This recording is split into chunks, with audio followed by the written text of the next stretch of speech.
Welcome to Reporter's Notebook, where we talk to the Washington Examiner's top journalists about the stories breaking on their beats. I'm Jim Antle. I'm joined today by energy and environment reporter Jeremy Beaman. Jeremy, the Inflation Reduction Act is all the rage. Big climate bill for the Democrats and the Biden administration.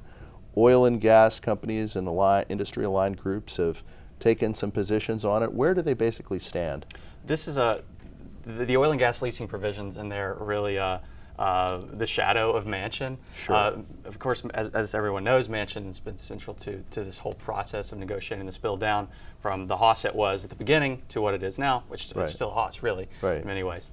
But oil and gas companies, the industry, really secured a victory in there with some leasing provisions requiring the Biden administration to carry out a few lease sales in particular that had been canceled. So these are offshore lease sales in particular.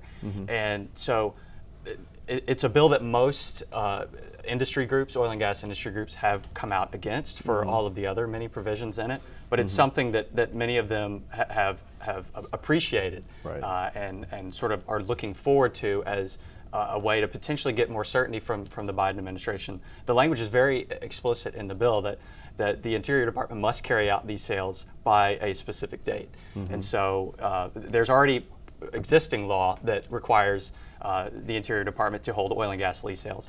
The Biden administration has sort of used its discretion under those laws to not carry out many sales at all. They've carried out one offshore lease sale and one onshore lease sale, or series of onshore lease sales in several different states. But this would be new explicit direction from Congress to carry out lease sales. And again, this would be a victory for the industry and something that climate folks and liberal Democrats don't want, but that they're going to have to accept for all the many things in the bill that they do like. So on the one hand, this has probably been the best reconciliation bill that the Democrats have come up with under Biden for the oil and gas industry. It's funny how it worked out that way. And again, it's a reflection of Manchin wiggling this priority of his in there. Manchin's one of a few Democrats who've really been pushing Biden and the administration more broadly to carry out more lease sales, with the idea being, look, we're in an energy crisis.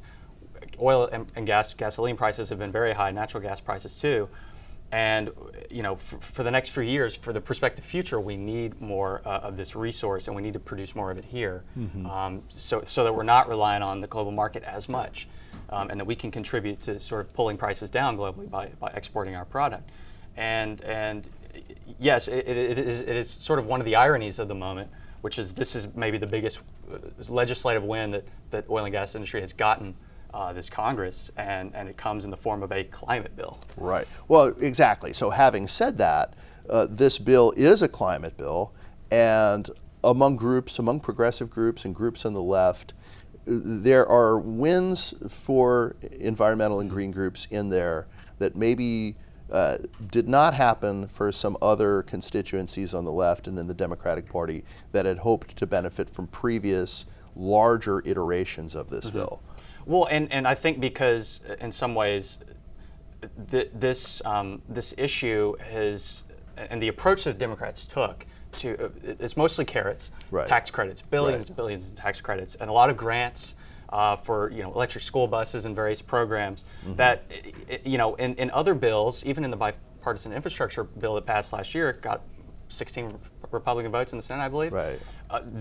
Many of the provisions in this bill, the climate provisions, are in this tax credit form, are kind of like some things that passed in that bill, and they support some of the same technologies. And very incentive laden. Exactly. And so it just sort of reflects the strange politics of this, that it became a Democratic-only effort, and Republicans are sort of shirking this whole thing and calling it too aggressive and whatever. But some of these things, if you pick them out and put them in other legislation, many Republicans, I'm thinking Bill Cassidy, McConnell, even John Barrasso, they would support some of these things. This bill funds production tax credits for nuclear energy. Nuclear's a big, supported on a large scale by the Republican Party. So, like I said, some of these things would be supported in other legislation, but because of the moment and the vehicle, really. Them using it as a reconciliation bill, passing it through that, generally means that they're not really attempting to solicit Republican support, and they're in fact trying to avoid needing Republican votes in the Senate. Right, and that the threshold is the most conservative Democrat. Right. You know, that's the last person they've got to get, and they got him. And they got him. So some wins for nuclear in this bill? Yeah, so some wins for nuclear. They've been getting a number of wins. The bipartisan infrastructure law I just mentioned also passed a credit program for existing nuclear fleet, and it would also fund advanced reactors. This bill also funds a new advanced fuel program that will sort of help stand up domestic production of what's called HALEU. It's a special kind of enriched uranium that these advanced reactors, the next gen reactors, are going to need. And the companies sort of on the leading edge of advanced reactor technology had been planning on getting their fuel from Russia. Right. And the war has upended that. Right. Even though there's not a uranium ban yet, Congress is considering one, but you know, the Russians are just being blacklisted in business, and so these companies are saying we're not going to do business with them now. So now we got to find a different source of this very particular source of enriched uranium. This program will help stand that up, but there are also many in the industry who are really urging the Congress to act and the Biden administration to act to pull from our existing stores of uranium, from even weapons grade uranium, down blending it so they can put it in these reactors. So the ball's sort of getting rolling on those issues, and yeah, nuclear would be a big winner in many ways in this bill. So oil and gas industry kind of win, nuclear wins, Joe Biden wins. Kind of a combination of things we didn't really expect to see before the midterm elections. No, and I think we spoke about this last time, but yeah, the momentum looked like it had died before that one weekend when Manchin was like, I got to see the inflation numbers, and then 10 days later or so he comes out and announces the deal with Schumer, and yeah, it's like you said, I think there are in many ways wins to sort of go around, and again, just to go back to the politics. This started again, as we know, as the Build Back Better Act and that agenda, and it had all these different pieces of the Democrats' agenda that were sort of lodging into one piece of legislation. But as you said, the climate and green energy piece sort of always stayed at the center of that. And you know, there were some compromises made, obviously, but pretty much all of the green groups who were you know the loudest on these things have gotten behind this bill despite its compromises.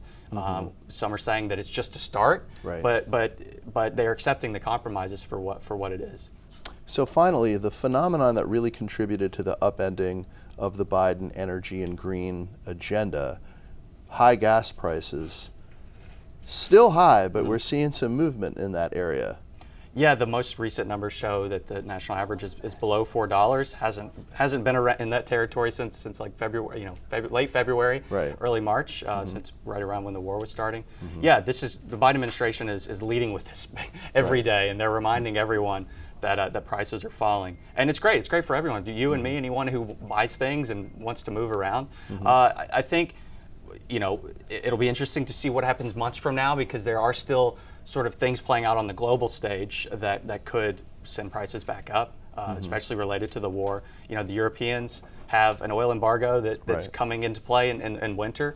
Also, the G7 is trying to rally the troops, various countries around the world around this idea of pricing, putting a price cap on Russian oil. And many people are saying both of those things could really mess up the oil market and sort of send it into another tailspin, send prices back up. So, but for now, Biden is relishing in it, and you can see why he would be, because for months, you know, they've been spending a lot of political energy on sort of trying to bring that down and messaging around that. So now this is the Biden price drop to counteract the Putin price hike. Are you on his messaging team or something? Yes. Okay. Thank you, Jeremy. You can read Jeremy and subscribe to the Daily on Energy newsletter at washingtonexaminer.com.